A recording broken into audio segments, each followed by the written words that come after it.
На этом месте в сквере недалеко от центральной мечети поселка Сарабус будет установлен памятник жертвам депортации крымских татар. Вскоре здесь начнется расчистка территории. Место выбрано неспроста. Более 10 лет назад в этом сквере был установлен закладной камень под будущий памятник. Уташ, утап, 12 yıl 10 yıllarda buna bilen koyulgan edi. 18 mayda her vakit toplaşıp dualar okup, sonra camiye kirip, camilerde dualar okup, evet, bu bizim tarihimiz. К идее установить полноценный памятник вернулись в этом году благодаря инициативе местных активистов. Здесь станция Острякова.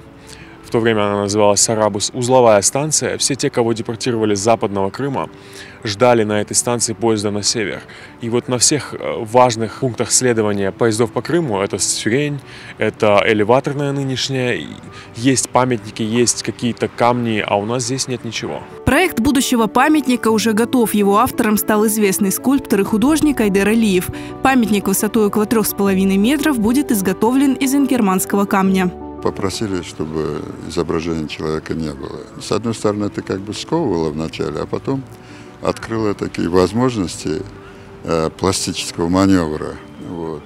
То есть другим языком сказать о трагедии, как стелла памяти. Вот. Я ее так называю. Как вспышка памяти, потому что прошло уже 80 лет. Все детали, конечно, стерлись в сознании.